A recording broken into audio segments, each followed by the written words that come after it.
Ana Dipištonja, poznata kao Baba Nojka, rođena kao Drakšin, bila je srpsko-rumunska osuđena serijska ubojica i amaterska hemičarka iz sela Vladimirovac, Srbija. Otrovala je barem 50 ljudi, a možda čak i 150 krajem 19. i početkom 20. vijeka. Uhapšena je 1928. godine u dobi od 90 godina i osuđena na 15 godina zatvora. 1929. godine kao saučesnica u 2 ubistva. Puštena je zbog starosti nakon provedenih 8 godina u zatvoru.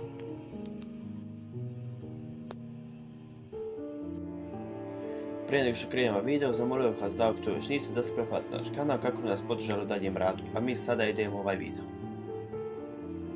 Podaci o ranoj Nojkinoj prošlosti su rijetki i nepoznati. Prema nekim izvorima, rođena je 1838. godine u Rumuniji u imućnoj porodici koja se bavila stočarstvom, preselila se u Vladimirovac u Banatskom vojnom krajištu Habsburške monarhije oko 1849. godine. Međutim, tvrdila je da je rođena 1836. godine. Pohađala je privatnu školu u Pančevu sa djecom bogatih porodica i kasnije živjela u kući svog oca. Navodno je postala misantrop u dobi od 20 godina nakon što je zaveo mladi austrijski vojni oficir. Od njega je dobila sifilis prije nego što je ostavio slomljena srca. Nakon toga potražila je samoću i počela pokazivati interes za medicinu i hemiju. Govorila je 5 jezika. Kasnije se udala za vlasnika zemljišta po imenu Pistov ili Dipištonja s kojim je imala 11 djeci, od kojih je samo jedno preživjelo do odrasle dobi. Njen suprug bio je znatno stariji od nje i preminuo je nakon 20 godina braka. Nastavila je sa svojim studijama hemije nakon njegove smrti. Nakon smrti muža, Anojka je uredila laboratorij u jednom krilu svoje kuće i stekla je reputaciju iscrpiteljice i travarke krajem 19. vijeka. Bila je popularna među ženama farmera koje su tražile njenu pomoć zbog zdravstvenih problema i zahvaljujući tome ostvarila je pristojan prihod koji joj je omogućio udoban život. Proizvodila je lijekove i smjese koje bi činile vojnike dovoljno bolestima da izbjegnu vojnu službu i također je prodavala otrovne smjese koje je označavala kao čarobnu vodu ili ljubavne napitke. Čarobnu vodu je uglavnom prodavala udanim ženama. One bi davale ovu smjes svojim muževima koji bi obično umirali otprilike nakon 8 dana. Ljubavni napitak Anojke sadržavao je arsen u malim količinama i određene biljne toksine koji su bili teško otkriveni. Kada bi je klijent obavijestio o problemima u braku, Anojka bi pitala svog klijenta koliko je taj problem težak, što je značilo kolika je tjelesna masa žrtve. Tako je bilo mogućnost izračunati potrebnu dozu. Anojkine žrtve obično su bili muškarci, obično mladi i zdravi. Njene klijentkinje su tvrdile na suđenju da nisu znale da Anojkina čarobna voda sadrži otrov, već su vjerovale da ona ima neku vrstu nadnaravnih moći za ubijanje ljudi magijom. Anojkini napici usmrtili su između 50 i 150 ljudi.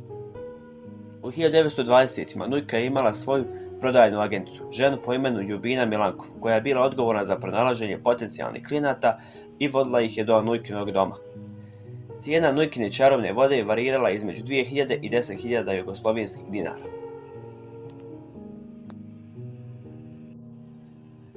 Anojka je prodala svoju čarobnu vodu stanici Momirov u januaru 1924. godine za 2300 dinara. Stana je bila prethodna klijentkinja Anojke i ranije joj pružala biljne lijekove. Stana je smjesu dala svom suprugu Lazaru Ludoško, a on je obolio i preminuo nakon nekoliko dana. Kasnije se Stana udala za drugog muškarca iz istog sela. Bogati stric njenog drugog muža umro je po sličnim okolnostima u roku od nekoliko mjeseci. Policija je ispitivala Stanu i ona je optužila Anojku. Zatim je Anojka u decembru 1926. godine prodala svoju čarobnu vodu Simi Momirovu i njegovoj supruzi Sofiji, koji su namjeravali ubiti Siminog 70-godišnjeg oca Nikolu Momirova. Njihov motiv uključivao je porodičnu svađu. Prema njihovim tvrdnjama Nikola je bio alkoholičar i zlostavljao je svoju djecu i unuke. Sofija je saznala za Anojku od žene imenom Danica Stojić ili Stajić i kontaktirao su Anojku koja je prodala svoju čarobnu vodu za 5000 dinara.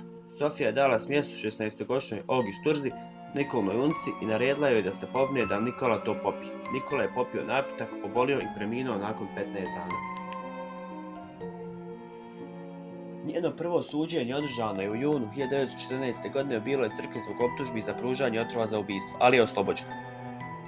Ponovo je uhapšena 15. maja 1928. godine u dobi od 90 godina. Stana, Sofija i Sima Momirov, Ljubina Milankov, Danica Stojić i Olga Sturza također su uhapšeni i optuženi za ubistva Nikole Momirova i Lazara Ludoškog. Vlasti su izvršile ekshumaciju tijela žrtava radi obdukcije koja je obavljena na Univerzitetu u Beogradu. Sudski postupak je počeo u junu 1929. godine pred okružnim sudom u Pančevu, a saslušanja su održana 18. i 19. juna. Suđenje se nastavilo 1. jula kada su bili dostupni rezultati kemijskog ispitivanja uzoraka pronađenih u Anojkinom domu. Tada su tužilac i branitelji održali završne izjave. Tužilac je zatražio smrtnu kaznu za sve optuženike osim Turze koja je bila maloljetna u vrijeme ubistva i za nju je zatražio zatvorsku kaznu. Sofija i Sima Momirov su se branili na suđenju.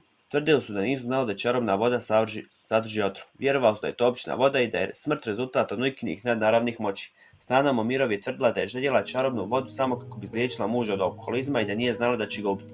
Tokom suđenja Anojka je konstantno negirala optužbe tvrdeći da nikada nije prodavala nikakvu čarobnu vodu i da je cijeli slučaj protiv nje izmislila Ljubina Milankov koja je željela optužiti Anojku za svoje zločine.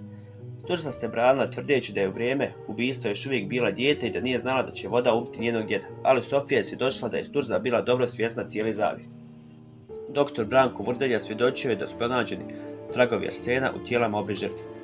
Presuda je izrečena 6. jula 1929. godine. Anojka osuđena na 15 godina zatvora kao saučesnica oba ubistva. Stana i Sofija Momirov su osuđeni na doživotne zatvorske kazne kao glavni izvršitelji. Sima Momirov je osuđen na 15 godina, a Ljubina Milankov na 8 godina zatvora. Olga Sturza i Danica Stojić oslobođene su optužbi.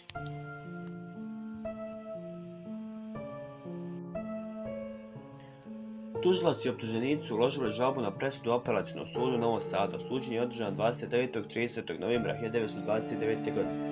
Tužilac je zahtijevao smrtnu kaznu za sve optuženike. Nakon nekog konačnog ispitivanja Sima i Sofija Momirov priznali su da su znali za otrov od početka, ali svi optuženici ostali su pred svojim prethodnim izjavama.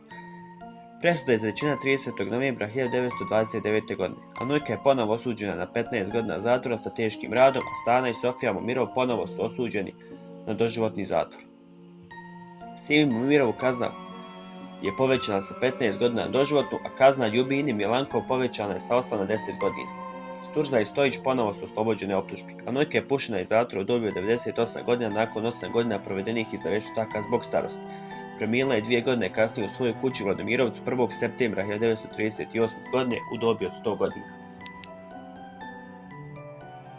Stigli smo samo kraj još jednog videa. Ako vam se video svidio, zamolio bih vas da ostavite like i da se pretplatite naš kanal. I do idućeg videa imate jedan veliki pozdrav.